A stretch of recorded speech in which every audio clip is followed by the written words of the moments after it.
अस्सलामु अलैकुम वरहमतुल्लाहि वबरकातुहु। इन्नल हम्दुलिल्लाह नहमदुहु व नस्तईनुहु व नस्तगफिरुहु व नऊज़ु बिल्लाहि मिन शुरूरि अनफुसिना व मिन सय्यिआति अअमालिना। मन यहदिहिल्लाहु फला मुदिल्ल लहु व मन युद्लिल्हु फला हादिय लहु।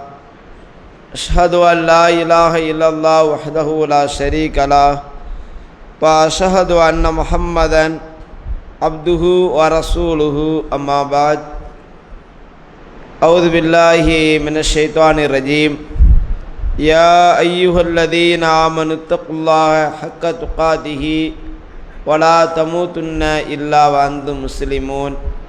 या अय्युहल्लज़ीना आमनुत्तक़ुल्लाह व क़ूलू क़ौलन सदीदा युस्लिह लकुम अअमालकुम व यग़फ़िर लकुम ज़ुनूबकुम व मन युतिइल्लाह व रसूलहु फ़क़द फ़ाज़ फ़ौज़न अज़ीमा। या अय्युहन्नासु इत्तक़ू रब्बकुमुल्लज़ी ख़लक़कुम मिन नफ़्सिन वाहिदा व ख़लक़ मिनहा ज़ौजहा व बस्स मिनहुमा रिजालन कसीरन व निसाअ वत्तक़ुल्लाहल्लज़ी तसाअलून बिही वल अर्हाम इन्नल्लाह कान अलैकुम रक़ीबा। लक़द कान लकुम फ़ी रसूलिल्लाहि उस्वतुन हसना। அளவற்ற அருளாளனும் நிகரில்லா பேரன்பு மிக்கோனுமான ஏக இறைவனின் திருப்பெயரால் ஆரம்பம் செய்கின்றேன். ஏக நாயனின் சாதியும் சமாதானமும் எம்பெருமகனார் முஹம்மது ரசூலுல்லாஹி ஸல்லல்லாஹு அலைஹி வஸல்லம் அவர்கள் மீதும் அவர்கள் காட்டிய வழியின் அடிப்படையில் தங்களுடைய வாழ்வியலை அமைத்து கொண்ட நபி தோழர்கள் நபி தோழியர்கள் மீதும் நம் அனைவர்கள் மீதும் என்றென்றும் நிலவட்டுமாக. அன்பிற்குரிய அல்லாஹுவின் நல்லடியார்களே, மகரிப் தொழுகையை முடித்துவிட்டு அல்லாஹ்வினுடைய மார்க்கத்தை அறிந்து அதை நம்முடைய வாழ்விலை எடுத்து நடந்து மறுமை வாழ்க்கையில் வெற்றி அடைய வேண்டும் என்ற நல்ல நோக்கத்தோடு இந்த சொற்பொழிவு நிகழ்ச்சியிலே நாம் எல்லாம் பங்கேற்றிருக்கின்றோம். அன்பிற்குரிய அல்லாஹுவின் நல்லடியார்களே, இந்த சொற்பொழிவு நிகழ்ச்சியிலே நபிகளாரின் அன்றாட நல்லறங்கள் என்ற தலைப்பிலே சில செய்திகளை நாம் அறிந்து கொள்ள இருக்கின்றோம்.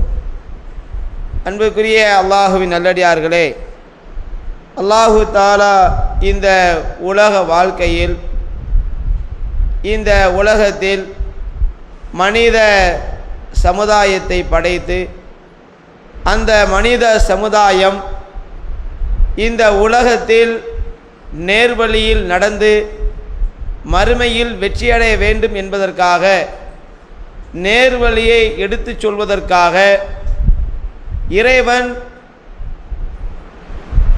எதை நமக்கு நேர்வழியாக அறிவித்து தந்திருக்கின்றானோ, எதை நமக்கு நேர்வழியாக இறைவன் நமக்கு கட்டளையிட்டிருக்கின்றானோ அதை எடுத்துச் சொல்வதற்காக பல இறை தூதர்களை அல்லாஹு தாலா மனித சமுதாயத்திற்கு அனுப்பியிருக்கின்றான். மனித சமுதாயம் வழிகேட்டில் விழுந்துவிடக்கூடாது, நல்வழியில் நடக்க வேண்டும், இறைவனுக்கு கட்டுப்பட்டு வாழ்ந்து மறுமையில் வெற்றியடைய வேண்டும் என்பதற்காக, இறைவனுடைய திருப்தியை பெற வேண்டும் என்பதற்காக ஏராளமான இறை தூதர்களை அல்லாஹு தாலா அனுப்பியிருக்கின்றான். நபி ஆதம் அலைஹிஸ்ஸலாம் அவர்களிலிருந்து தொடர்ந்து பல இறை தூதர்களை மனித சமுதாயத்திற்கு அல்லாஹ் அனுப்பியிருக்கின்றான். அந்த இறை தூதர்களுடைய வரிசையில் இறுதியாக அனுப்பப்பட்டவர்கள்தான் முஹம்மது நபி ஸல்லல்லாஹு அலைஹி வஸல்லம் அவர்கள். இதை நாம் அறிந்து வைத்திருக்கின்றோம். அந்த முஹம்மது ஸல்லல்லாஹு அலைஹி வஸல்லம் அவர்களை பற்றி அல்லாஹு தஆலா திருக்குர்ஆனில் சொல்கின்ற பொழுது, லகத் கான லக்கும் ஃபீ ரசூலில்லாஹி உஸ்வத்துன் ஹஸனா, இந்த அல்லாஹ்வின் தூதரிடத்திலே, இந்த முஹம்மது நபியிடத்திலே உங்களுக்கு அழகிய முன்மாதிரி, அழகிய வழிகாட்டுதல் இருக்கிறது. என்று அல்லாஹு ரப்புல் ஆலமீன் திருக்குர்ஆனில் சொல்லி காட்டுகிறான். முஹம்மது ஸல்லல்லாஹு அலைஹி வஸல்லம் அவர்களை பொறுத்தவரை இந்த உலகத்தில் எப்படி ஒரு மனிதன் வாழ வேண்டும், தன்னுடைய வாழ்க்கையை எவ்வாறு அமைத்து கொள்ள வேண்டும், அதற்கான அத்தனை வழிகாட்டுதலையும் அழகிய முறையில் முன்மாதிரியாக வாழ்ந்து காட்டி சென்றிருக்கின்றார்கள்.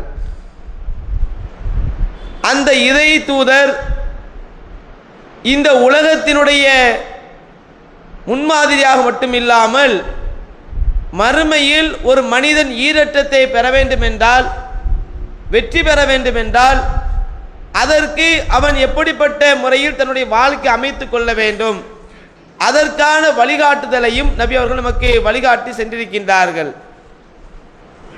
அந்த அடிப்படையில் அல்லாஹுடைய தூதர் மனித சமுதாயத்திற்கு முன்மாதிரியாக அல்லாஹ் தஆலா ஆக்கியிருக்கக்கூடிய காரணத்தினால் அவர்கள் மறுமையில் ஒரு மனிதன் வெற்றி பெறுவதற்கு அவசியமான ஒன்றாக இருப்பது நல்லறங்கள். இந்த உலகத்தில் நாம் செய்யக்கூடிய நல் அமல்கள், அந்த நல்ல அமல்களின் மூலமாக தான் மறுமையில் ஒரு மனிதன் ஈரற்றத்தை பெற முடியும். அதற்கான வழிகாட்டுதலை நமக்கு வழங்கியுள்ளார்கள். முதலில் நல்ல அமல்களுடைய அவசியத்தை நாம் உணர்ந்து கொள்ள வேண்டும். நல்லறங்களின் அவசியத்தை, அதனுடைய முக்கியத்துவத்தை நாம் ஒவ்வொருவரும் அவ்வப்போது அதை நினைவூட்டி கொண்டே இருக்க வேண்டும்.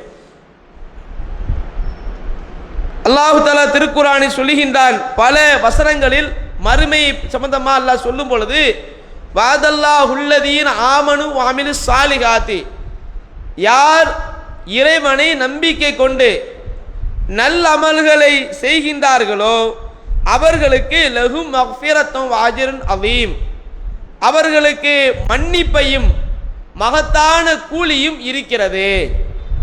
அல்லாஹ் தஆலா அதுக்கு வாக்குறுதி அளிக்கின்றான். யார் நம்பிக்கை கொண்டு நல்ல அமல்களை செய்கின்றார்களோ, நல்லறங்களை செய்கின்றார்களோ அவர்களுக்குத்தான் மன்னிப்பு இருப்பதாக அல்லாஹ் வாக்களிக்கின்றான். அவர்களுக்குத்தான் மகத்தான கூலி இருப்பதாக அல்லாஹ் வாக்குறுதி அளிக்கின்றான். அதே போன்று அல்லாஹ் இன்னொரு வசனத்தில் குறிப்பிடுகின்றான், அல்லதீன ஆமனு வஅமிலு ஸாலிஹாத், யார் இறைவனை நம்பிக்கை கொண்டு சாலிகான அமல்களை செய்கிறார்களோ, நல்ல அமல்களை செய்கிறார்களோ, தூபா லஹும் ஹுஸ்னு மஆப், அவர்களுக்குத்தான் பல நற்பெயர்களும் அதுபோன்று அழகிய புகலிடமும் இருக்கிறது. யார் அல்லாஹ்வை நம்பிக்கை கொண்டு அந்த நம்பிக்கையிலே இருந்து நல்ல அமல்களை செய்கிறார்களோ, நல்லறங்களை தன்னுடைய வாழ்க்கையிலே அதிகமாக செய்கிறார்களோ அவர்களுக்கு நற்பெயர்களும் அதே போன்று அழகிய புகலிடமும் இருக்கிறது என்று அல்லாஹ் திருக்குர்ஆன் சொல்கின்றான். அதுபோன்று அல்லாஹ் இன்னொரு வசனத்தில் சொல்கின்றான், ஒமைய அமல் மினஸ் சாலிகாத்தி மின் தக்கரின் வ உன்சா, ஆணாக இருந்தாலும் சரி பெண்ணாக இருந்தாலும் சரி, ஆணாக பெண்ணாக யாராக இருந்தாலும் சரி, யார் ஒரு நல்ல அமலை செய்கிறார்களோ, யார் ஒரு நற்கர்மத்தை செய்கிறார்களோ, ஃபௌலாயிக யத்குலூனல் ஜன்னா, அப்படி நல்லமல்கள் செய்யக்கூடியவர்களை அல்லாஹ் அவர்களெல்லாம் நல்லமல்கள் யார் செய்கிறார்களோ அவர்களெல்லாம் நாளை மறுமையில் சுவனத்திலே நுழைவார்கள். வலா யுظலமூன நக்கீரா, அவர்கள் அணு அளவும் அநீதம் இழைக்கப்பட மாட்டார்கள். இப்படி நாம திருக்குர்ஆனில் புரட்டி பார்த்தோம் என்றால் இறை நம்பிக்கையோடு நல்லமல்களை, அதனுடைய முக்கியத்துவத்தை, அதனுடைய சிறப்பை அல்லாஹு தஆலா பல இடங்களில் சொல்லி காட்டுவதை நாம் பார்க்கின்றோம். அப்போ மறுமை வெற்றி என்பது இந்த உலகத்தில் நாம் செய்யக்கூடிய நல்லறங்களின் மூலமாகத்தான் மறுமையில் நாம் வெற்றி பெற முடியும் என்பதை திருக்குர்ஆன் பல இடங்கள் நமக்கு சொல்லி காட்டுகிறது. அதுபோன்று அல்லாஹு தஆலா திருக்குர்ஆனில் அல்லாஹ் குறிப்பிடுகின்றான், வல் வஸ்னு யௌமைதினில் ஹக், அந்நாளிலே மதிப்பீடு செய்தல் என்பது உண்மையாக இருக்கிறது. ஒவ்வொரு மனிதனுடைய செயல்களும் அந்நாளிலே மதிப்பீடு செய்யப்படும். ஃபமன் சக்கலத்து மவாசீனுஹு, யாருடைய நன்மையினுடைய எடை கனமானதாக இருக்கிறதோ, யார் நல்லறங்களை செய்து அதிகமான நன்மைகளோடு யார் வருகிறார்களோ ஃபஉலாயிக ஹுமுல் முஃப்லிஹூன், அவர்கள்தான் வெற்றியாளர்கள். ஒமன் ஹஃபத் மவாசீனுஹு, யாருடைய நன்மையினுடைய எடை லேசாக ஆகிவிடுகின்றதோ, தீமையினுடைய எடை கனமாக ஆகிவிடுகின்றதோ, ஃபஉலாயிகல்லதீன ஹஸிரு அன்ஃபுஸஹும், அவர்கள் தங்களுக்கு தாங்களே அநீதி இழைத்தவர்கள், நஷ்டத்தை தேடிக்கொண்டவர்கள் என்று அல்லாஹ் திருக்குர்ஆன் சொல்கின்றான். அப்போ நாம இந்த உலக வாழ்க்கைக்கு பிறகு சந்திக்கக்கூடிய மறுமை வாழ்க்கையில, அந்த நிலையான வாழ்க்கையில வெற்றி பெற வேண்டும் என்றால், அல்லாஹுடைய திருப்தியை பெற வேண்டும் என்றால், சுவனத்தில் நுழைய வேண்டும் என்றால், அதற்கு நல்லறங்கள் நம்முடைய வாழ்க்கையில் அதிகம் அதிகம் இருக்கணும். இந்த உலகத்திலே மனித சமுதாயத்தை படைத்திருப்பதே நல்லறங்களை அதிகரித்துக் கொள்வதற்காகத்தான். நல்லறங்கள் யார் அதிகம் செய்கிறார்கள் என்பதை சோதித்து அறிவதற்காகத்தான் என்பதை நாம் முதலில் புரிந்து கொள்ள வேண்டும். அந்த அடிப்படையில் அல்லாஹ்வின் தூதர் ஸல்லல்லாஹு அலைஹி வஸல்லம் அவர்கள் அன்றாட வாழ்க்கையில பல நல்லறங்களை, நல்ல அமல்களை தொடர்ச்சியாக செய்து வந்திருக்கின்றார்கள். நபி அவர்கள் மக்களுக்கு நன்மையை சொன்னதோடு மட்டுமில்லாமல் தன்னுடைய வாழ்க்கையில நல்லறங்களை, நற்கர்மங்களை அதிகம் அதிகம் தொடர்ச்சியாக செய்திருக்கின்றார்கள். நபி அவர்கள் தன்னுடைய வாழ்க்கையில் அன்றாடம் எப்படிப்பட்ட நல்லமல்களை எல்லாம் செய்திருக்கிறார்கள் என்பதை நாம் அறிந்து அதுபோன்று நாமளும் நல்ல அமல்களை செய்யக்கூடியவர்களாக இருக்க வேண்டும். அதிலே முதலாவதாக நாம் பார்ப்பது இஸ்லாத்தினுடைய இரண்டாவது கடமையாக இருக்கக்கூடிய தொழுகை. இந்த தொழுகை விஷயத்தில் இன்னைக்கு முஸ்லீம்கள் எப்படி இருக்கிறாங்க? சில பேர்களை தவிர பெரும்பாலானவர்கள் தொழுகையில் அலட்சிய போக்கோடு தான் இருக்கின்றார்கள். தொழுகையில் பேணுதல் இல்லாமல் இருக்கின்றார்கள். பள்ளிவாசலின் பக்கமே அவர்களுடைய வருகை இல்லாமல் இருக்கிறது. பேருக்கு முஸ்லிம்களாக வாழ்ந்து கொண்டிருக்கின்றார்கள். தொழுகையில் அல்லாஹுடைய தூதர் எப்படி இருந்திருக்கிறாங்க? நபி அவர்களுக்கு அல்லாஹு தஆலா எப்பொழுது இந்த தொழுகையை கடமையாக ஆக்கினானோ, தொழுகையை பொறுத்தவரை நபி அவர்கள் கடமையான தொழுகையிலும் உபரியான தொழுகையிலும் பேணுதல் உள்ளவங்களா இருந்திருக்கிறாங்க.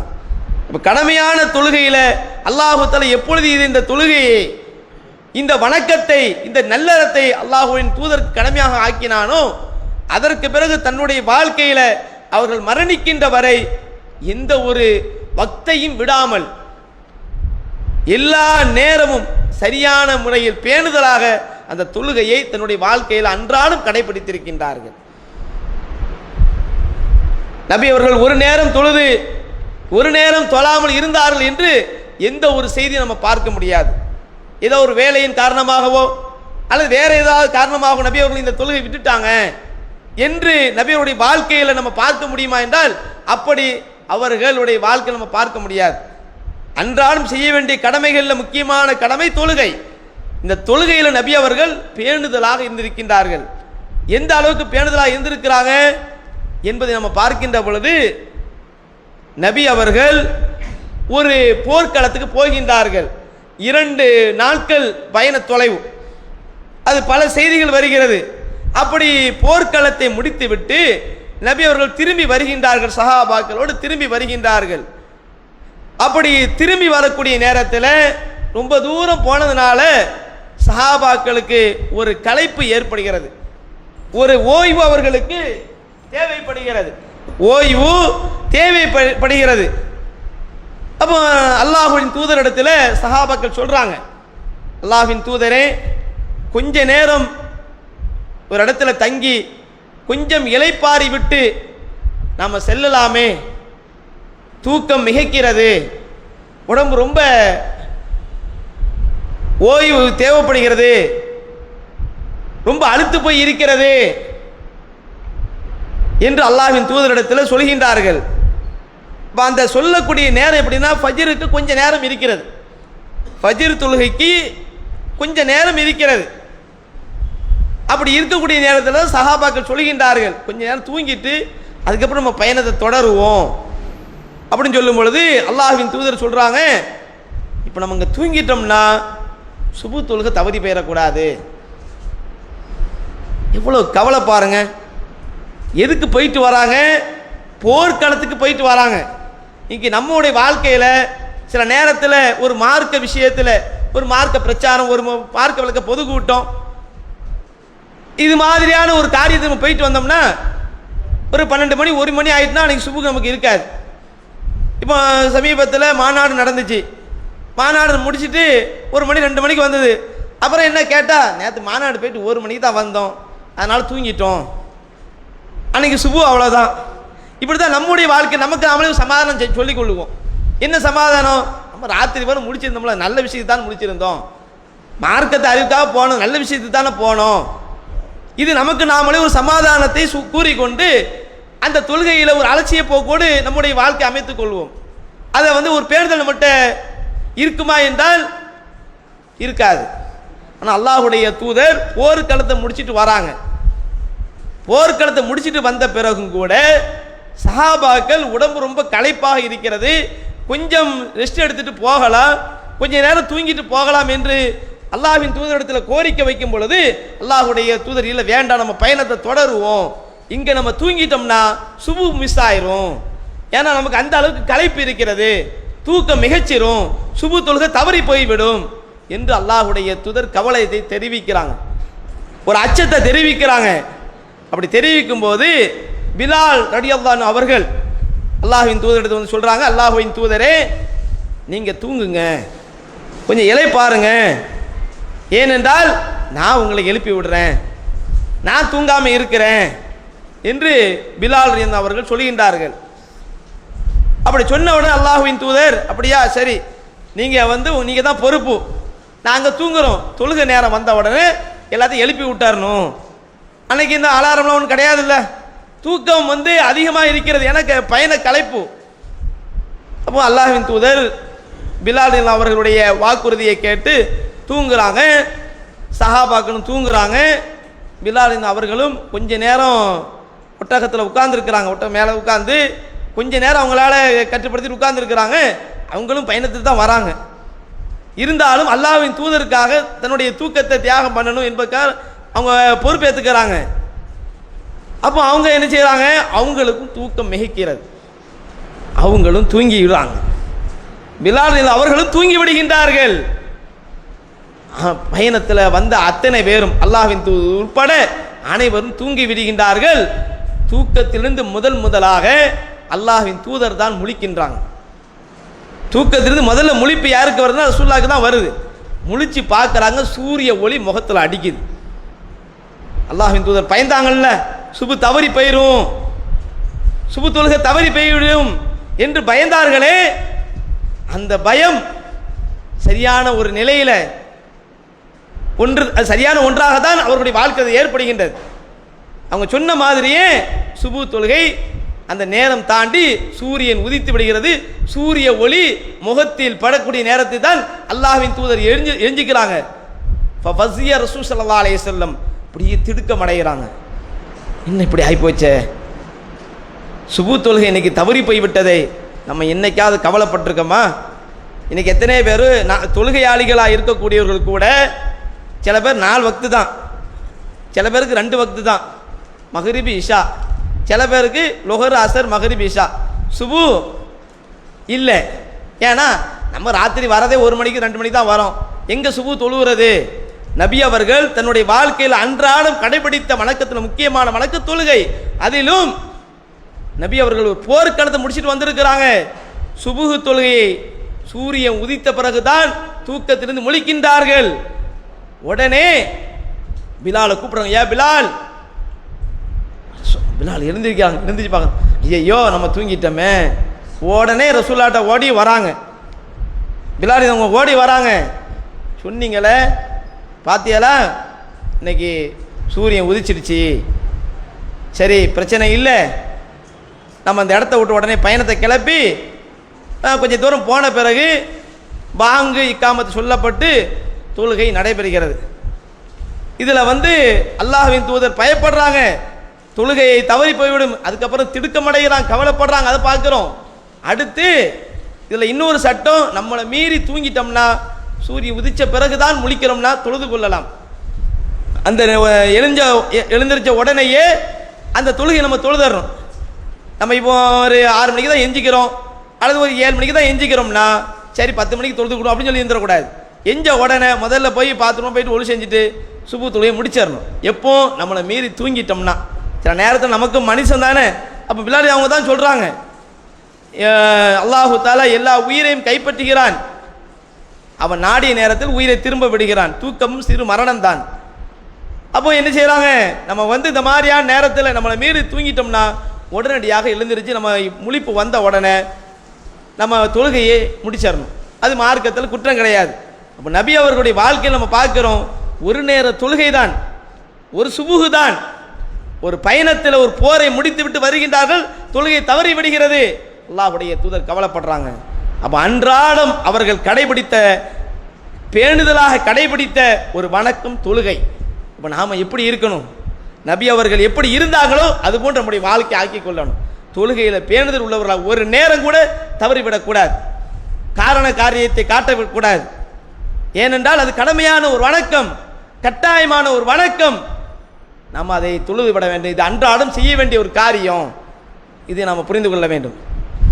அப்போ கடமையான வணக்கத்தில் அல்லாஹ்வுடைய எப்படி இருந்தால் அந்த மாதிரி உபரியாக நபி அவர்கள் தொழுகை, நபி அவர்களை பொறுத்த இரவு தொழுகை அவங்களுக்கு கடமையான ஒரு வணக்கத்தை போன்று.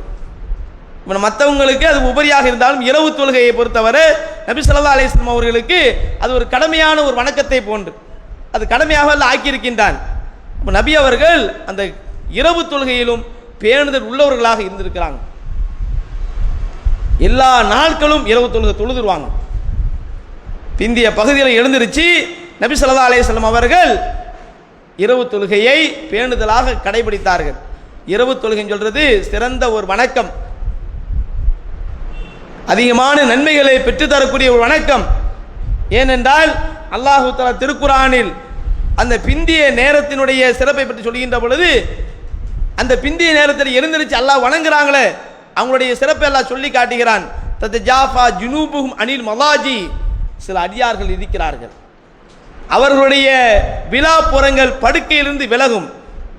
எதற்காக? ஹௌஃபன் வ தமஅன், அல்லாஹ்வை பயந்து, நரகத்தை பயந்து, நாளை மறுமையில் இறைவன் தரக்கூடிய அந்த பரிசுக்கு ஆசைப்பட்டு ஆர்வப்பட்டு, நரகத்தை இறைவன் நம்மை போட்டுவிடக்கூடாது, நரகத்தில் இறைவன் நம்மளை தள்ளிவிட்டு விடக்கூடாது, நாளை மறுமையில் நாம் சுவனத்தை அடைய வேண்டும். நரகத்தை பயந்தவர்களாகும், சுவனத்தை ஆசைப்பட்டவர்களாகும் அவர்கள் படுக்கையிலிருந்து எழுந்திருப்பார்கள். அவர்களுடைய விலாப்புறங்கள் படுக்கையிலிருந்து விலகும், விலகி அவர்கள் அல்லாஹை வணங்குவார்கள். அதே போன்று நாம் அவர்களுக்கு வழங்கியவற்றிலிருந்து நல்வழியில் செலவிடுவார்கள் என்று அல்லாஹ் சொல்லிட்டு அடுத்து அல்லாஹ் சொல்கிறான், தத்தஜாஃபா ஜுனூபுஹும் அனில் மலாஜி யதுஊன ரப்பஹும் ஹௌஃபன் வ தமஅன் வ மிம்மா ரஸக்னாஹும் யுன்ஃபிகூன் ஃபலா தஅலமு நஃப்ஸும் மா உஃபிய லஹும் மின் குர்ரத்தி அயூனின் ஜஸாஅம் பிமா கானூ யஅமலூன். அவர்கள் இறைவனை பயந்து, நரகத்தை பயந்து, சுவனத்தை ஆசைப்பட்டு படுக்கையிலிருந்து எழுந்திரித்து அல்லாஹை வணங்குவார்கள். அவர்களுக்கு அல்லாஹ் மறுமையில் தரக்கூடிய பரிசு எப்படி தெரியுமா? மிக கண்குளிர்ச்சியான ஒரு பரிசு, எந்த ஒரு உள்ளமும் அதை அறிந்திராது, அப்படிப்பட்ட ஒரு பரிசு மறைத்து அல்லாஹ் தஆலா வைத்திருக்கிறான். அவ்வளவு பெரிய ஒரு பரிசை இறைவன் யாருக்கு வழங்குகிறான்? இரவு நேரத்தில், மக்கள் எல்லாம் தூங்கக்கூடிய நேரத்தில். நம்ம தூங்குற டைம் அப்போ தானே, 2 மணிக்கு தான் தூங்குவோம். 2 மணிக்கு எழுந்திரிச்சு அல்லாஹ் வணங்கணும், 3 மணிக்கு எழுந்திரிச்சு அல்லாஹ் வணங்கணும். இப்போ நம்முடைய தூக்கமே 3 மணிக்கு தான்.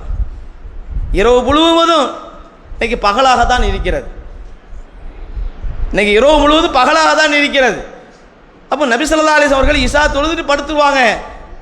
கரெக்டாக பிந்தி நேரத்தில் எழுந்திரித்து அல்லாஹ் வணங்கும். அன்றாடம் அவங்க செஞ்ச வணக்கம், செஞ்ச நல்லறம். அப்போ நபி அவர்கள் எப்படி இருந்தார்கள், அந்த நேரத்தில் வணங்குகின்ற பொழுது அதிகமான நன்மைகள் அல்லாஹ் வழங்குகிறான். எந்த அளவுக்கு என்றால் அன்னை ஆயிஷா ரலியல்லாஹு அன்ஹா அவர்கள் நபி அவர்களுடைய அந்த இரவு நேர வணக்கத்தை பற்றி சொல்கின்றார்கள். ஒக்கான நபி ஸல்லல்லாஹு அலைஹி வஸல்லம் இதா ஸல்ல ஸலாத்தன் அஹப்பு அய்யதாவம அலைஹா, நபி அவர்கள் எந்த ஒரு தொழுகையை தொழுதாலும், உபரியாக எந்த ஒரு தொழுகையை தொழுதாலும் அதை நிலையாக தொழுவதற்கு விருப்பப்படுவார்கள். ஒரு நாள் தொழுதுட்டு ஒரு நாள் தொழாமல் இருக்க மாட்டாங்க. ஒரு தொழுகை ரசூலுல்லாஹி சுன்னத்தா தொழுகிறாங்க, உபரியா தொழுகிறாங்களா, அதை நிலையாக அவங்க நிரந்தரமாக செய்யக்கூடியதாக இருப்பாங்க. ஒக்கான இதா கலபகு நௌமுன் வஜுன் அன் கியாமி லைலி அலா மினன் நஹார் சல்லா மினன் நஹார். அவர்களுக்கு ஒரு நாள் இரவு நேரத்தில் ரொம்ப தூக்கம் மிகச்சிடுச்சு அல்லது உடம்பு சரியில்லை, அந்த மாதிரி நேரத்தில் இரவு நேரத்துக்கு எழுந்திருக்க முடியலை அப்படி என்றால், இரவில் அவங்களால தொழ முடியவில்லை என்றால் பகலில் 12 ரக்காத்துக்கு பதிலாக தொழுதுருவாங்க. இப்போ இரவு தொழுகை தொழணும், ரசூலுல்லாஹ் தொடர்ந்து எல்லா நாளும் அன்றாட அதை தொழுவாங்க. என்றைக்காவது ஒரு நாள் அவர்களுக்கு தூக்கம் மிகைத்து விடுகிறது அல்லது உடம்பு சரியில்லை நோய்வாய்ப்பட்டிருக்கிறாங்க என்றால் பகலில் எழுந்திருச்சு அந்த இரவுல தொழ வேண்டிய தொழுகையை பகலில் அந்த 12 ரக்காத் ரசூலுல்லாஹ் தொழுதுருவாங்க என்று அன்னை ஆயிஷா ரலியல்லாஹு அன்ஹா அறிவிக்கிறாங்க. இந்த செய்தியை நாம் சஹீஹ் முஸ்லீமில் 1357வது செய்தியாக பார்க்கின்றோம். இப்போ நபி அவர்கள் அன்றாடம் கடைபிடித்த வணக்கத்தில் ஒன்று கடமையாக அந்த தொழுகை, அதில் பேணுதல் உள்ளவராக இருந்திருக்கிறாங்க. அடுத்து உபரியான இந்த இரவு தொழுகை, இதிலையும் நபி அவர்கள் அன்றாடம் செய்த நல்லறமாக நம்ம பார்க்கின்றோம். அதை ஒரு நாள் கூட விடுபடாமல் தொழுதிருக்கிறாங்க. அப்படியே ஒரு நாள் அவர்களால் தொழ முடியாத சூழல் ஏற்பட்டால் கூட பகலில் 12 ரக்காத் தொழுதுருவாங்க என்று நம்ம பார்க்கின்றோம். அடுத்து நபி அவர்கள் இந்த தொழுகையிலே நம்ம எந்த அளவுக்கு ரசூலுல்லாஹ் பேணுதலாக இருந்திருக்கிற அன்றாடம் அவங்க செஞ்ச நல்ல இடத்துல மிகவும் பேணுதலாக இருந்த தொழுகையில் இருந்திருக்கிறாங்க. அதுபோன்று சுபுஹுடைய முன் சுன்னத்து, இன்னைக்கு சுபுகையிலேயே சுபுடைய முன் சுன்னத்தை எங்கே போய் கேட்கறது? சுபுடைய முன் சுன்னத்து இருக்குதே அதிகமான சிறப்புகள் உடையது. பொதுவாக 5 நேர தொழுகையினுடைய முன்பின் சுன்னத்துகளும் சிறப்புகள் உடையது. அதிலும் குறிப்பாக சுபுடைய முன் சுன்னத்துக்கு அதிகமான நன்மைகள் அல்லாஹ் வழங்குகிறான். அப்போ சுபு தொழுகைக்கு எவ்வளவு நன்மை வழங்குவான் என்று பாருங்கள். எந்த அளவுக்கு என்றால் அல்லாஹ்வுடைய தூதர் சொல்றாங்க, சுபுடைய முன் சுன்னத்து 2 ரக்காத் என்பது இந்த வானமும் இந்த பூமி இதில் உள்ள அனைத்தும் ஒரு மனிதனுக்கு கிடைப்பதை விட சிறந்தது. இந்த ஒட்டுமொத்த உலகத்தில் எவ்வளவு செல்வங்கள் இருக்கிறது, எவ்வளவு வகையான பசுமையான செல்வங்கள், மனிதன் பயன்படுத்தக்கூடிய பல அருள்கள் இந்த உலகத்தில் இருக்கிறதே, இது அத்தனையும் ஒரு மனுஷனுக்கு சொந்தமாக இருந்தால் எப்படி இருக்கும்? இன்னைக்கு சாதாரணமாக ஒரு 1 கோடி ரூபாய்க்கு ஒருத்தனுக்கு சொந்தம் என்றால், அல்லது ஒரு 50 கோடி ரூபா ஒருத்தனுக்கு இருக்குன்னா அவன் தான் பெரிய பணக்காரன். ஒரு 1000 கோடி ரூபா ஒருத்தன் இருக்குன்னா அவன் தான் பெரிய பணக்காரன். ஒட்டுமொத்த உலகமும் ஒருத்தனுக்கு சொந்தமாக இருந்தால், அவனுக்கு ஒட்டுமொத்த உலகம் ஒருத்தனுக்கு சொந்தமாக இருந்தால் எவ்வளவு சிறப்போ அதை விட சுபுடைய 2 ரக்காத் சிறப்புக்குரிய முன் சுன்னத்து 2 ரக்காத், அந்த சுபுடைய முன் சுன்னத்து 2 ரக்காத் சிறப்புக்குரியது. அந்த சுபுடைய முன் சுன்னத்து 2 ரக்காத்தை யார் தொழுகிறாங்களோ அவர்களுக்கு இந்த உலகம் இந்த உலகத்தில் அனைத்தும் கிடைப்பதை விட சிறந்தது என்றால் அவ்வளவு பெரிய நன்மை அல்லாஹ் வழங்குகிறான். நபி அவர்கள் அந்த தொழுகையிலும் பேணுதல் உள்ளவராக இருந்திருக்கிறாங்க. இந்த அளவுக்கு என்றால் அன்னை ஆயிஷா அவங்களே சொல்றாங்க, ரக்காயத்தைனி பைன நிதாயினி, நபி அவர்கள் அந்த சுபுடைய பாங்குக்கும் இக்காமத்துக்கும் உள்ள இடையில் உள்ள அந்த 2 ரக்காத்தை அவர்கள் தொழுவார்கள். வலம் யகுன் யதுஹுமா அபதன், எப்பவும் அவர்கள் அதை விட்டதே கிடையாது. அந்த சுபுடைய முன் சுன்னத்து 2 ரக்காத்தை அவர்கள் ஒருபோதும் விட்டதே கிடையாது. அன்றாடம் அல்லாஹ்வுடைய தூதர் கடைபிடித்த நல்லறத்தில் கடமையான தொழுகையையும் உபரியான தொழுகைகளையும் பேணுதலாக நபி அவர்கள் தொழுதிருக்கிறாங்க. நபி அவர்களுக்கு நமக்கு அல்லாஹ் முன்மாதிரியாக ஆக்கியிருக்கின்றான். அவர்கள் எப்படி இந்த தொழுகையில பேணுதல் உள்ளவங்க இருந்தாங்களோ அது போன்று இருக்க வேண்டும். அடுத்து அது மட்டும் இல்லாமல் அடுத்து கடமையான தொழுகைக்கு பிறகு நபி அவர்கள் அன்றாடம் கடைபிடித்த வணக்கத்தில் உள்ளது கடமையான தொழுகைக்கு பிறகு ஓத வேண்டிய திக்ருகள் துவாக்கள் அதையெல்லாம் நம்ம ஓதி விட்டு கலைந்து செல்ல வேண்டும். இன்னைக்கு நம்ம நிலையெல்லாம் இப்படி இருக்கிறதா? நம்ம சிலர் எப்படி இருக்கிறாங்க? தொழுகை சலாம் கொடுத்தாச்சுன்னா நம்ம தௌஹீத் ஜமாத்தில் சொல்லக்கூடிய பிரச்சாரம் என்னன்னா கூட்டு துவா கிடையாது என்று சொல்கின்றோம், அவ்வளோதான். தொழுகைக்கு பிறகு எந்த துவாவும் கிடையாது, திக்ரும் கிடையாது என்று சொல்வது கிடையாது. ஆனால் மக்கள் இப்படி சலாம் கொடுத்தாச்சுன்னு முடிஞ்சு போச்சு, கிளம்பிட வேண்டியதுதான். சலாம் நம்ம தொழுகைக்கு பிறகு கடமையான தொழுகைக்கு பிறகு சலாம் கொடுத்த பிறகு ஓத வேண்டிய சில திக்ர்கள் இருக்கிறது, ஓத வேண்டிய சில பிரார்த்தனைகள் இருக்கிறது. கொஞ்ச நேரம் அந்த இடத்தில் அமர்ந்து விட்டு தான் நம்ம செல்ல வேண்டும். நபி அவர்கள் எப்பொழுதுமே அப்படிதான் இருந்திருக்கிறாங்க. அன்றாட அவங்க இந்த வணக்கத்தை கடைபிடித்திருக்கின்றார்கள். நபி ஸல்லல்லாஹு அலைஹி வஸல்லம் அவர்கள் ஒரு தடவை அசர் தொழுகை நடத்துறாங்க. அசர் தொழுகை நடத்தி சலாம் கொடுத்த உடனே நபி அவர்கள் என்ன செய்யறாங்கன்னா வேகமாக எழுந்திருக்கிறாங்க, விரைவாக என்ன செய்யறாங்க, காம முஸ்ரியன் வேகமாக எழுந்திருக்கிறாங்க. எழுந்திருச்சு ஃபதஹத்தா ரிகாபன் நாசி இலா பாதி ஹுஜ்ரி நிசாயி, அப்படியே மனிதர்களை தாண்டி தாண்டி தன்னுடைய மனைவியினுடைய வீட்டுக்குள்ள, மனைவிமார்களில் ஒருவருடைய வீட்டுக்குள்ள ரசூல்லா போறாங்க. ரசூல்லாவுடைய அந்த மஸ்ஜித் நபவியும் வீடும் ஒரே மாதிரி தான் இருக்கும். அதாவது ஒரு அறை பள்ளிவாசலில் ஒரு பகுதி தான் நபி அவர்களுடைய வீடு. ஏன்னா நபி அவர்கள் சொந்த காசில் தான் அந்த பள்ளிவாசலை வாங்கினாங்க. வாங்கி பள்ளிவாசலுக்கும் இடத்தை கொடுத்து தன்னுடைய சின்ன சின்ன அறைகள் பள்ளிவாசலில் ஒரு பகுதி நபி அவர்களுடைய வீடாக இருக்கும். அப்போ ரசூல்லா என்ன செய்கிறாங்கன்னா, சலாம் கொடுத்த உடனே தன்னுடைய மனைவிமார்களில் ஒருவருடைய வீட்டுக்குள்ளே போகிறாங்க. சஹாபாக்களுக்கு ஒரு திடுக்கத்தில் இருக்கிறாங்க ரசூல்லாவுடைய நிலையை பார்த்துட்டு. ஏன்னா நபி அவர்கள் எப்பொழுதும் அப்படி இருக்க மாட்டாங்க. நபி அவர்கள் தொழுது முடிச்சாச்சுன்னா வேகமாக கிளம்பவே மாட்டாங்க. ஆனால் சஹாபாக்கள் பார்க்கணும், இன்னைக்கும் இல்லாமல் அல்லாஹ்வுடைய தூதர் இன்னைக்கு வேகமாக ஒரு அசர் தொழுகை முடிஞ்ச உடனே இவ்வளவு வேகமாக போகிறாங்களே, விரைவாக போகிறாங்களே, என்னவா இருக்கும்? எதுவும் பிரச்சனையாயிடுச்சோ, ஏதோ ஆபத்தோ, ஒரு பெரிய பேராபத்து எதுவும் வந்து விட்டதோ என்று சஹாபாக்கள் எல்லாம் ஒரு திடுக்கத்தில் இருக்கிறாங்க. எப்போ ஒரு மனுஷன் எப்போ திடுக்கம் அடைவான்? வளமையாக ஒரு ஆள் ஒரு காரியத்தை செய்யும் பொழுது அதுக்கு மாற்றமா அந்த காரியம் அவருடைய நடவடிக்கை இருக்கும் பொழுது, என்ன இவர் இப்படி இருக்க மாட்டார, இவருடைய நடவடிக்கையில் ஒரு மாற்றம் தெரிகிறது என்று பார்க்கின்ற பொழுது நம்ம என்ன இருக்கும், ஏன் இப்படி செய்யறாங்க என்று ஒரு எண்ணம் உள்ளத்தில் வரும். அது மாதிரி நபி ஸல்லல்லாஹு அலைஹி வஸல்லம் எப்பொழுது வளமையாக அன்றாடம் அந்த கடமையான தொழுகை முடிச்சுட்டு ஓத வேண்டிய திக்ருகளை ஓதி விட்டு தான் இடத்தை விட்டு களைவார்கள். ஆனால் அல்லாஹுடைய அந்த நேரத்தில் வேகமாக போனதுனால சஹாபாக்கள் எல்லாம் ஒரு திடுக்கத்தில் இருக்கிறாங்க. அல்லாஹுடைய கொஞ்சம் நேரத்தில் திரும்பியும் வந்துடுறாங்க, அப்படி போயிடுறதில்ல. அதுக்கப்புறம் மனைவிமாருடைய வீட்டிலேருந்து பள்ளிவாசலுக்கு வந்துடுறாங்க. வந்த உடனே அல்லாஹுடைய தூதர் சஹாபாக்களை பார்க்குறாங்க. எல்லாரும் ஒரு வியப்பில் இருப்பதை பார்க்குறாங்க. பார்த்துட்டு அல்லாஹுடைய தூதர் சொல்கிறாங்க, ஒரு ஏழைகளுக்கு சேர வேண்டிய ஒரு வெள்ளி கட்டி என்னுடைய வீட்டில் இருந்து, அது நான் தொழுகையில் நிற்கும் போது எனக்கு நினைவுக்கு வந்துச்சு, எனக்கு மறந்துடுச்சு. அது ஏழைகளுக்கு சேர வேண்டியது, அது ஏழைகளுக்கு கொடுக்க வேண்டிய ஒன்று. நான் அது இருக்கிறது மறந்து போச்சு. தொழுகையில் நிற்கும் பொழுது தான் ஞாபகம் வந்துச்சு. அதனால் அதை பங்கிடுமாறு சொல்லிட்டு வந்தேன். ஏன்னா அப்புறம் மறந்துடக்கூடாதுல்ல, அதனால் வேகமாக போயிட்டு வந்தேன் என்று அல்லாஹுடைய தூதர் சொல்கிறாங்க. அப்போ நபி அவர்கள் அன்றாடம் அந்த கடமையான தொழுகைக்கு பிறகு ஓத வேண்டிய அந்த திக்ருகளை துவாக்களை ஓதக்கூடியவர்களாக இருந்திருக்கு. இது நபி அவர்கள் கடைபிடித்த ஒரு நல்லறமாக நம்ம பார்க்கின்றோம். அதுபோன்று நபி ஸல்லல்லாஹு அலைஹி வஸல்லம் அவர்கள் அதிகமாக அல்லாஹ்விடத்தில் பாவமன்னிப்பு தேடி இருக்கின்றார்கள். இது அன்றாடம் நபி அவர்கள் கடைபிடித்த நல்லறத்தில் இதுவும் ஒன்று. நபி ஸல்லல்லாஹு அலைஹி வஸல்லம் அவங்களை பொறுத்தவரை அவங்களுக்கு முன்பின் பாவங்கள் அல்லாஹ் மன்னிச்சிட்டான். அல்லாஹ் தஆலா வாக்குறுதி கொடுத்திருக்கின்றான். அவர்களுடைய முன்பின் பாவங்கள் மன்னிக்கப்பட்டதாக அல்லாஹ் வாக்குறுதி கொடுத்திருக்கின்றான். அது மட்டும் இல்லாமல் நபி அவர்கள் மனிதர் என்ற அடிப்படையில் சில தவறுகள் அவர்களுடைய வாழ்க்கையில் நிகழ்கின்ற பொழுது, பொதுவாக இறை தூதர்களை பொறுத்தவரை நம்மை போன்று கிடையாது.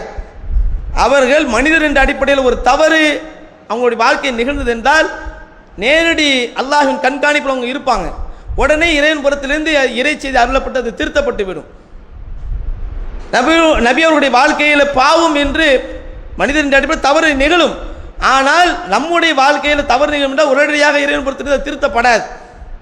ஏன்னா நம்ம மற்றவங்களுக்கு முன்மாதிரியாக நாம் செய்யக்கூடியது எடுத்து பின்பற்றக்கூடிய வகையில் அல்ல நம்மளை ஆக்கலை. ஆனால் ரசூலுல்லாஹ் அப்படி கிடையாது. அவர்கள் செய்யக்கூடிய ஒவ்வொன்றும் மற்றவர்களுக்கு முன்மாதிரி. இப்போ அவர்களுடைய வாழ்க்கையில் தவறு நடந்துவிடக்கூடாது. அப்படி தவறு நடந்தாலும் உடனடியாக அல்லாஹ்வின் புறத்திலிருந்து அது திருத்தப்பட்டு விடும். இதை நம்ம நபியுடைய வாழ்க்கையில் எத்தனை செய்தி பார்க்கின்றோம். அப்படிப்பட்ட இறை தூதர் அவர்கள் ஒவ்வொரு நாளும் அதிகமாக பாவமன்னிப்பு தேடி இருக்கின்றார்கள். ரசூலுல்லாஹ்வே சொல்றாங்க, வல்லாஹி அல்லாஹ் சத்தியமாக இன்னி லா அஸ்தக்ஃபிருல்லாஹ் வ அத்தூபு இலைஹி ஃபில் யௌமி அக்ஸர மின் 70 மர்ரா, நான் ஒவ்வொரு நாளும் 70 தடவைக்கும் அதிகமாக பாவமன்னிப்பு தேடுகிறேன். இது நபி அவர்கள் அன்றாட கடைபிடித்த ஒரு வணக்கம். ஒவ்வொரு நாளும் நாம் என்ன செய்யணும், அல்லாஹ்விடத்தில் 70 தடவை என்று ஒரு செய்தி வருகிறது, ஒரு செய்தி 100 தடவை என்று வருகிறது, ஒரு செய்தி 70 தடவைக்கு அதிகம் என்று வருகிறது, ஒரு செய்தி 100 தடவை. அப்போ நம்ம அதிகமாக அன்றாடம் செய்ய வேண்டிய வணக்கத்தில் இதுவும் ஒன்று. அல்லாஹ்விடத்தில் அதிகமாக பாவமன்னிப்பு தேட வேண்டும்.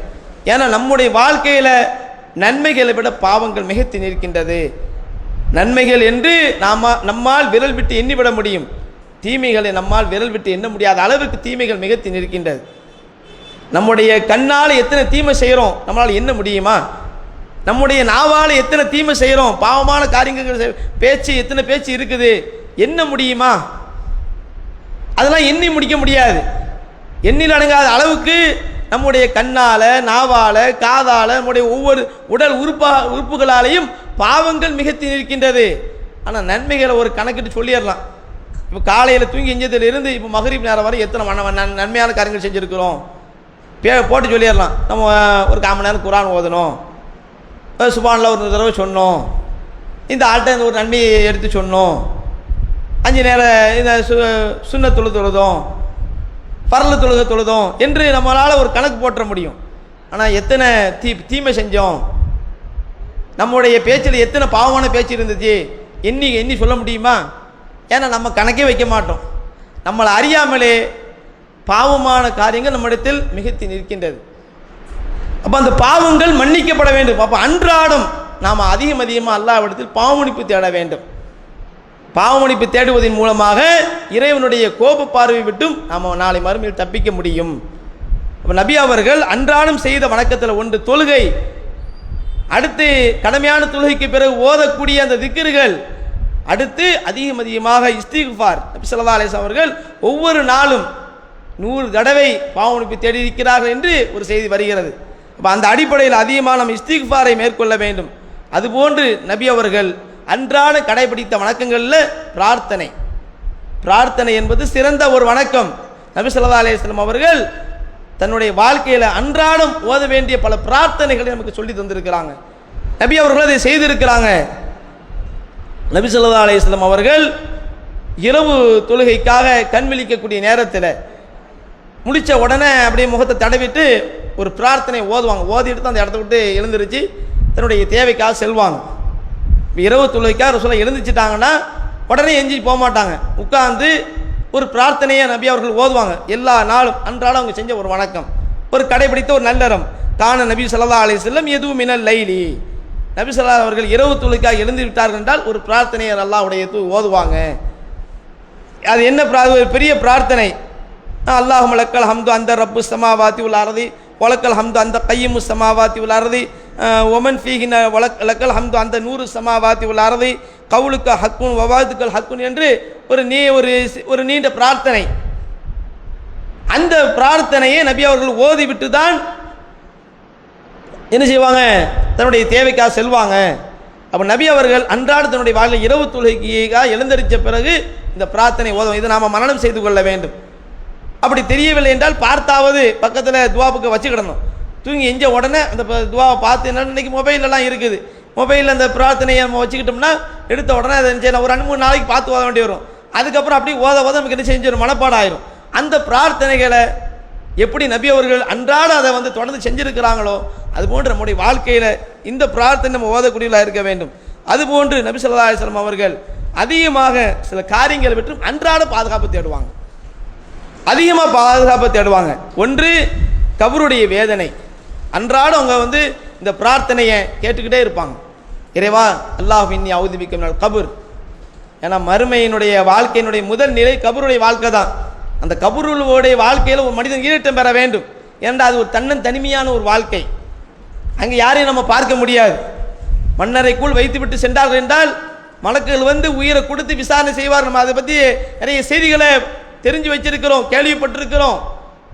இப்போ அந்த மன்னரை வாழ்க்கையில் உள்ள இந்த வேதனை விட்டும் நம்ம அனுதினமும் பாதுகாப்பு தேட வேண்டும். நபி அவர்கள் அன்றாடம் கடைபிடித்த ஒரு நல்லறம் பிரார்த்தனை, மன்னரை வாழ்க்கையிலிருந்து பாதுகாப்பு தேடுவது. அதுபோன்று நரக வேதனை விட்டு பாதுகாப்பு தேடுவாங்க. இந்த உலகத்தினுடைய சோதனைகள் விட்டு பாதுகாப்பு தேடுவாங்க. தஜ்ஜாலுடைய சோதனை விட்டு பாதுகாப்பு தேடுவாங்க. நபி ஸல்லல்லாஹு அலைஹி வஸல்லம் அன்றாடம் இந்த பிரார்த்தனையில் ஓதிக்கிட்டே இருப்பாங்க. அதிலும் குறிப்பாக கடன் தொல்லை விட்டு அதிகமாக பாதுகாப்பு தேடுவாங்க. இன்றைக்கி கடன்லாம் சாதாரணமாகி போச்சு. இன்றைக்கி கடன் கேட்பதெல்லாம் அதுலேயும் வட்டி. இன்றைக்கி அதிகமானவர்களுடைய வாகனமே இஎம்ஐ தான். அதெல்லாம் இல்லை, அதெல்லாம் ஒரு சாதாரணமான ஒரு காரியம் என்று ஆகிவிட்டது. அது பெரிய விஷயம் இல்லை. நம்மகிட்ட வாங்குறதுக்கு வசதி இல்லையா, இஎம்ஐ இருக்குதே, மாதம் மாதம் கட்டி பணத்தை அடைச்சிக்கிடுவோம் என்று இன்னைக்கு அதிகமான அளவுக்கு இஎம்ஐயை நோக்கி தவணை முறையில் பணத்தை அந்த வாகனங்களை வாங்குறது, இன்ன பிற பொருட்களை வாங்குறது. நபி ஸல்லல்லாஹு அலைஹி வஸல்லம் வந்து அன்றாடம் அவர்கள் கடைபிடித்த நல்லறத்தில் ஒன்று கடன் தொல்லை விட்டு பாதுகாப்பு தேடுவாங்க. இப்போ அன்னை ஆயிஷா அவங்க கேட்குறாங்க, அது தொழுகையில் அதிகமாக ரசூலுல்லாஹ் கேட்பாங்க, அல்லாஹும்ம இன்னி அஊது பிக்க மினல் மஅஸமி வல் மக்ரம், இறைவா கடன் தொல்லை விட்டும் பாவத்தை விட்டும் என்னை பாதுகாப்பாயா, உன்னது பாதுகாப்பு தேடுகிறேன். இப்போ அன்னை ஆயிஷா அவங்க இதை பார்த்துட்டு ரசூலுல்லாஹ்ட்ட கேட்குறாங்க, அன்றாடம் நீங்கள் அதிகமாக அந்த கடன் தொல்லை விட்டு பாதுகாப்பு தேடுறீங்களே, கடன் என்ன தடுக்கப்பட்ட விஷயங்கள். கடன் என்றால் வட்டி இல்லாத கடன். வட்டி இல்லாத கடன் என்பது மார்க்கத்தில் அனுமதிக்கப்பட்ட ஒன்று தான். வட்டி தான் மார்க்கத்தில் தடை. இப்போ நம்மளுக்கு ஒரு தேவை இருக்கிறது, ஒரு ஆள்கிட்ட போய் ஒரு 1 லட்ச ரூபா கேட்குறோம், வட்டி இல்லாமல் கைமாத்தாக, அது மார்க்கத்தில் தப்பு கிடையாது. ஆனால் ரசூலுல்லாஹ் அதை விட்டு அதிகமாக பாதுகாப்பு தேடுறாங்க. அப்போ ஆயிஷா கேட்குறாங்க, அதிகமாக நீங்கள் அன்றாடம் இந்த கடன் தொல்லையை விட்டு பாதுகாப்பு தேடுறீங்களே, என்ன காரணம், ஏன் இவ்வளோ பாதுகாப்பு தேடணும்? அப்போ அல்லாஹ்வுடைய தூதர் சொல்கிறாங்க, இந்த கடன் இருக்க இது வந்து அனுமதிக்கப்பட்டதாக இருந்தாலும் இதை வாங்கிட்டு அவர் மனுஷன் எப்படி மாறிடுறான்னா, வாயை திறந்தா பொய் பேச ஆரம்பிச்சிடறான். கடன் வாங்கிட்டோம்னா எப்படி ஆயிடுறான்? பொய் பேசுறது யாருடைய தன்மை? முனாஃபிக்கினுடைய தன்மை. அவன்கிட்ட இருந்தாலும் நாளைக்கு தராங்க, நாளை கழிச்சு தராங்க, அல்லது கடன்காரன் தேடி வருவான், பிள்ளைய விட்டு வாப்பா வீட்டில் இல்லைன்னு சொல்லு, வீட்டில் இருந்துக்கிட்டே சொல்கிறோமா, நடக்குதா இல்லையா? அப்போ கடனுக்கு ஒருத்தன் அடிமையாயிட்டானா இந்த மாதிரி பொய் பேசக்கூடியவனா மாறிடுறான். அதே மாதிரி வாக்கு கொடுத்து மாறி செய்கிறான். கண்டிப்பாக உங்களுக்கு நாளைக்கு தந்துடுங்க, 2 நாளில் தந்துடுறாங்க சொல்லுவான். அப்புறம் 2 நாள் கழிச்சு தேடினா ஃபோன் அடித்தா ஃபோன் சுவிட்ச் ஆஃப்னு வரும், நாட் ரீச்சபிள்னு வரும். நடக்குதா இல்லையா இன்னைக்கு? அப்போ ரசூலுல்லாஹ் என்ன செய்யணும்? அதை அன்றாடம் நம்ம இதை விட்டு நம்ம பாதுகாப்பு தேடணும். அப்போ இதுலேருந்து நம்ம என்ன புரிஞ்சுக்கணும்? கடனுக்கு அப்படி செய்து நம்ம போயிடக்கூடாது. ரொம்ப ஒரு அத்தியாவசியம், கடன் வாங்க தான் செய்யணும்னா கடன் வாங்கிக்கலாம். இல்லையா, கடன் இல்லாமல் நம்ம வாழ்க்கையை கழிக்கிறதுக்கு பார்க்கணும். கடன் இல்லாமல் நம்முடைய வாழ்க்கையை ஓட்டுறதுக்கு பார்க்க வேண்டும். அதுதான் மார்க்கத்தில் அதிக முக்கியத்துவம். ஏனென்றால் ஒரு ஷஹீது, அல்லாஹ்வுடைய பாதையில் தன்னுடைய உயிரை தியாகம் செய்தவர்கள், அவர்களுடைய எல்லா பாவங்களையும் எல்லாம் மன்னிச்சிருவான், கடனை தவிர. அப்போ அந்த அளவுக்கு இந்த கடனை விட்டும் அன்றாடம் அல்லாஹ்வுடைய தூதர் பாதுகாப்பு தேடி இருக்கிறாங்க. இதுவும் நபி ஸல்லல்லாஹு அலைஹி வஸல்லம் கடைபிடித்த நல்லறம். இஷா பாங்குக்கு டைம் ஆகிடுச்சு. பாங்கு சொன்ன பிறகு 5 நிமிஷத்தில் இன்ஷா அல்லாஹ் இந்த உரை நிறைவு செய்யப்படும். டைம் ஆயிடுச்சுல.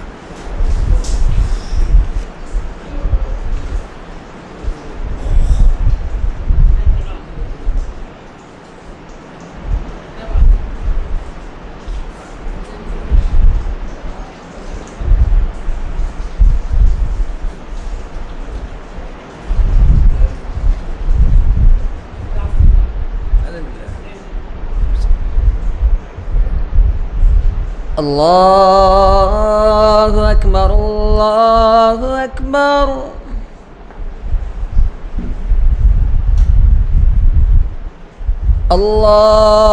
الله أكبر الله أكبر أشهد أن لا إله إلا الله أشهد أن لا إله إلا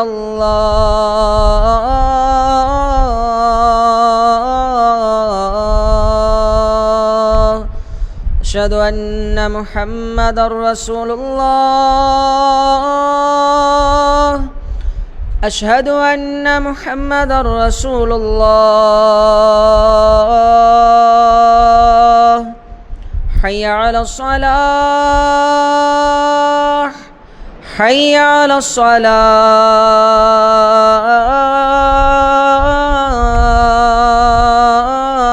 الصلاة حي على الفلاح حي على الفلاح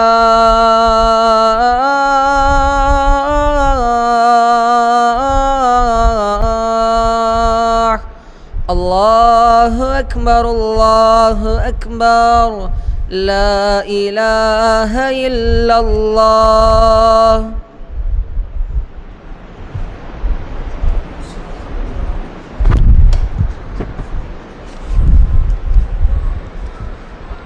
அஸ்ஸலாமு அலைக்கும் வரஹ்மத்துல்லாஹி. நபி ஸல்லல்லாஹு அலைஹி வஸல்லம் அவர்கள் தன்னுடைய வாழ்க்கையில் அதிகமாக அன்றாடம் பல நல்ல அமல்களை நடைமுறைப்படுத்தி காட்டியிருக்கின்றார்கள். நல்லமல்களை ஆர்வத்தோடு செய்திருக்கின்றார்கள். அதிலே தொழுகை விஷயத்தில் அன்றாடம் அந்த தொழுகை விஷயத்தில் பேணுதல் உள்ளவர்களாக இருந்திருக்கிறாங்க. அதுபோன்று அல்லாஹ்விடத்தில் பாவமன்னிப்பு தேடுவது, அன்றாடம் தினந்தோறும் பாவமன்னிப்பு தேடக்கூடிய அந்த திக்ர்களை அல்லாஹ்வுடைய தூதர் ஓதி அல்லாஹ்விடத்தில் பாவமன்னிப்பு தேடக்கூடியவர்களாக இருந்திருக்கிறாங்க. அதுபோன்று பிரார்த்தனைகள் நபி ஸல்லல்லாஹு அலைஹி வஸல்லம் அவர்கள் அன்றாடம் ஓத வேண்டிய பல பிரார்த்தனைகள் நமக்கு வழிகாட்டி இருக்கிறாங்க. நமக்கு வழிகாட்டியது மட்டும் இல்லாமல் நபி ஸல்லல்லாஹு அலைஹி வஸல்லம் அவர்களும் தன்னுடைய வாழ்க்கையில் அன்றாடம் தொடர்ச்சியாக அதை செஞ்சுருக்கிறாங்க. அதையும் நம்ம பார்க்கின்றோம். இப்படி ஒவ்வொரு காரியத்திற்கென்று பல பிரார்த்தனைகளை அல்லாஹ்வுடைய கற்றுத் தந்திருக்கிறாங்க. நபி ஸல்லல்லாஹு அலைஹி வஸல்லம் அவங்களும் தன்னுடைய வாழ்க்கையில் தொடர்ச்சியாக அதை செஞ்சுருக்கிறாங்க. அதை நம்முடைய வாழ்க்கையை நடைமுறைப்படுத்த வேண்டும். அதே போன்று நோன்பு அதிகமாக நபி ஸல்லல்லாஹு அலைஹி வஸல்லம் அவர்கள் தன்னுடைய வாழ்க்கையில் அன்றாட கடைபிடித்த ஒரு வணக்கம், ஒரு நல்லறம் நோன்பு. எந்த அளவுக்கு என்றால் அன்னை ஆயிஷா ரலியல்லாஹு அவங்க சொல்கிறாங்க, கான ரசூலுல்லாஹி ஸல்லல்லாஹு அலைஹி வஸல்லம் யஸூமு ஹத்தா நகுல் லா இஃப்திரு. நபி ஸல்லல்லாஹு அலைஹி வஸல்லம் அவங்களை பற்றி நாங்கள் பேசிக்கிடுவோம். எப்படி பேசிக்கிடுவோம்னா, ரசூலுல்லாஹ் நோன்பை விடவே மாட்டாங்களா என்று பேசக்கூடிய அளவுக்கு ரசூலுல்லாஹ் தொடர்ச்சியாக நோன்பு வைப்பாங்க. அதிகமாக அன்றாடம் அவங்க என்ன செய்வாங்க, எந்த அளவுக்குன்னா ரசூலுல்லாஹ் பொறுத்தவரை சில நேரங்களில் வீட்டுக்கு வருவாங்க, சுபு தொழுதுட்டு வீட்டுக்கு வருவாங்க. வீட்டுக்கு வந்து கேட்பாங்க, உணவு ஏதாவது இருக்குதா சாப்பிட்றதுக்கு அப்படின்னு. இல்லை வீட்டில் உணவு இல்லை அப்படின்னு சொன்னால், சரி இன்னைக்கு நான் நோன்பு வச்சுக்கிறேன். இந்த உபரியான நஃபிலான நோன்பை பொறுத்த வரையும் நம்ம சுபுக்கு பிறகு கூட அந்த நியத்தை நோம்பு நியத்து வைக்கலாம். நீ அந்த எதுவுமே சாப்பிட்ருக்கக்கூடாது. சுபுக்கு பிறகு அந்த சுபுடைய நேரத்திலிருந்து எதுவுமே நம்ம சாப்பிட்ருக்கக்கூடாது. அந்த அடிப்படையில் இப்போ சுபுக்கு பிறகு நம்ம நோன்பு வைக்கிற ஒரு நஃபிலான நோன்பு வைக்கணும்னா அப்படி வச்சுக்கலாம் சாப்பிடாம. அந்த ரசூலுல்லாஹ் நினைச்சுவாங்கன்னா, அப்போ ஃபர்லா நோன்பை பொறுத்தவரையும் நம்ம வந்து அந்த சுபுக்கு முன்னாடியே அந்த நியத்து வந்துடணும். அதே அந்த சட்டை நம்ம புரிந்து கொள்ள வேண்டும். அப்போ நபி ஸல்லல்லாஹு அலைஹி வஸல்லம் நினைச்சுவாங்கன்னா, சுபு தொழுது வீட்டுக்கு வருவாங்க, உணவு ஏதாவது இருக்கான்னு கேட்பாங்க. இல்லைன்னு சொன்னால் நான் நோன்பு வச்சுக்கிறேன். இப்போ நபி அவர்கள் தன்னுடைய வாழ்க்கையில் அதிகமாக அவர்கள் அன்றாட கடைபிடித்த ஒரு நல்லறம் நோன்பு நோற்பது. நோன்பின் மூலமாக பல நன்மைகளை அல்லாஹ் வழங்குகிறான். அப்போ இந்த மாதிரி நபி ஸல்லல்லாஹு அலைஹி வஸல்லம் அவர்கள் அதே மாதிரி தான தர்மங்களை வழங்குவது, அதுபோன்று இது அல்லாமல் ரசூலுல்லாஹ் வீட்டில் இருக்கும்போது என்ன செய்வாங்க அப்படின்னு அன்னை ஆயிஷா அவங்கள்ட்ட கேட்கப்படுது. ரசூலுல்லாஹ் வந்து வீட்டில் இருப்பாங்க, சும்மா இருக்கும் பொழுது மனைவிமார்களுக்கு ஒத்தாசையாக இருப்பாங்க, வீட்டு வேலை செய்வாங்க. அதெல்லாம் ஒரு நல்லறம். அதை வீட்டு வேலை மனைவி தான் செய்யணும், கூட பெம்பளை தான் செய்யணும் என்று இல்லை. அவங்களுக்கு உதவியாக அவங்க ஒரு சமையல் பண்ணுறாங்களா, கத்திரிக்காய் வெட்டி கொடுக்குறது, வெங்காயம் வெட்டி கொடுக்குறது, தக்காளி, இந்த மாதிரியான ரசூலுல்லாஹ் அதெல்லாம் அதெல்லாம் ஒரு நல்லறம். நபி அவர்கள் அப்படி இருந்திருக்கிறாங்க. வீட்டில் இருக்கும் பொழுது மனைவிமார்கள் ஒத்தாசையாக வீட்டு வேலை செய்வாங்க, துணை புரிவாங்க, பாங்கு சொல்லாச்சுன்னா பள்ளிவாசலுக்கு தொலை போயிடுவாங்க என்று ரசூலுல்லாஹ் பற்றி சொல்லப்படுது. அப்போ இப்படி அதே போன்று ரசூலுல்லாஹ் நினைச்சுவாங்க, சுபு தொழுத முடிஞ்ச உடனே சூரியன் உதிக்கிற வரையும் சுபு அந்த தொழுத இடத்த விட்டு எஞ்சிக்க மாட்டாங்களாம், உட்கார்ந்துருப்பாங்களாம். அப்போ சஹாபாக்கள்லாம் இதெல்லாம் ரசூலுல்லாஹ் அன்றாடம் தினந்தோறும் அப்படி இருப்பாங்க. சஹாபாக்கள் பள்ளிவாசலுக்கு வெளிப்பகுதி வரை இருக்கும், அங்கே இருந்து சஹாபாக்கள் பேசுவாங்க. எதை பற்றி பேசுவாங்கன்னா, அறியாமை காலத்தில் அவங்க செஞ்சதை பற்றி. நம்ம அந்த சிலையை போனோமே, நம்ம இந்த காலத்தில் அந்த கொடியை தூக்கணுமே, இந்த கொடியை தூக்கணுமே, அந்த யானைக்கு பின்னாடி போனோமே, இந்த யானைக்கு பின்னாடி போனோமே, அல்லாஹ் இன்னைக்கு நமக்கு அருள் செஞ்சிருக்கான், நமக்கு நேர்வழியின் பக்கம் வழிகாட்டி இருக்கிறான். இந்த மாதிரி சஹாபாக்கள் அந்த அறியாமை காலத்தில் செஞ்சதை பற்றி பேசுவாங்களாம். ஒரு தமாசா பேசிக்கிட்டு இருப்பாங்களாம். பேசிகிட்டு இருக்கும்போது ரசூலுல்லாஹ் அதை பார்த்து புன்னகைச்சிட்டே இருப்பாங்களாம். சூரியன் உதித்த பிறகு தான் அந்த சுபு தொழுத இடத்த விட்டு ரசூலுல்லாஹ் எழுந்திருப்பாங்க என்று நபி அவர்களை பற்றி சொல்லப்படுகிறது. அதே போன்று அல்லாஹ்வுடைய தூதர் சுபு தொழுது முடிஞ்சோன்னா சஹாபாக்கிட்ட அன்றாடம் கேட்பாங்களாம், நீங்கள் ஏதாவது கனவு கண்டீங்களா இன்றைக்கி ராத்திரி? அப்படி கனவு கண்டனா சொல்லுங்கள். ஏன்னா ரசூலுல்லாஹ்க்கு அந்த வஹீயின் மூலமாக கனவுடைய விளக்கத்தை அல்லாஹ் அறிவிப்பான். அப்படி சஹாபாக்கள் ஏதாவது கனவு கண்டதா சொன்னால் அந்த கனவுனுடைய விளக்கத்தை ரசூலுல்லாஹ் சொல்லுவாங்களாம், இந்த கனவுக்கு என்ன விளக்கம், இப்படி நபி அவர்கள் இதெல்லாம் அன்றாட அவர்கள் கடைபிடித்த ஒரு வழக்கமான காரியம். இது ஒரு நல்லறம். அப்படி ஒரு தடவை ரசூலுல்லாஹ் தான் கண்ட கனவர் சொல்கிறாங்க, நான் இன்னைக்கு ஒரு கனவு கண்டேன், அதுக்கான விளக்கத்தை சஹாபா ரசூலுல்லாஹ்வை பொறுத்தவரையும் அவங்க காணக்கூடிய கனவு வஹி செய்தி, இறைவன் புறத்திலிருந்து அருளப்படக்கூடிய வஹி செய்தி. அப்போ அந்த அடிப்படையில் ரசூலுல்லாஹ் தன்னுடைய கனவையும் விளக்கம் கொடுக்குறாங்க என்றெல்லாம் நம்ம பார்க்கின்றோம். இப்படி நபி அவர்கள் தன்னுடைய வாழ்க்கையில் எல்லா நேரமும் நல்லறங்களை கடைபிடிக்கக்கூடியவர்களாக, நன்மையான காரியங்களை தொடர்ச்சியாக செய்யக்கூடியவர்களாக இருந்திருக்கிறாங்க. அவர்களை நாம் முன்மாதிரியாக கொண்டு நம்முடைய வாழ்க்கையிலும் அன்றாடம் தீமைகளை விட்டு விலகி நல்லறங்களை தொடர்ச்சியாக செய்யக்கூடியவர்களாக, நல்லறங்களை அதிக அதிகம் செய்து மறுமையில் வெற்றி அடையக்கூடியவர்களாக அல்லாஹ் தஆலா உங்களையும் என்னையும் ஆக்கி அருள வேண்டும் கூறி என்னுடைய இந்த உரை நிறைவு செய்து கொள்கின்றேன். வாஹிர் தாவானா ரப்பில் ஆலமீன். 20க்கு இன்ஷா அல்லாஹ் காமிக்கணும். சுப்ஹானல்லாஹ்.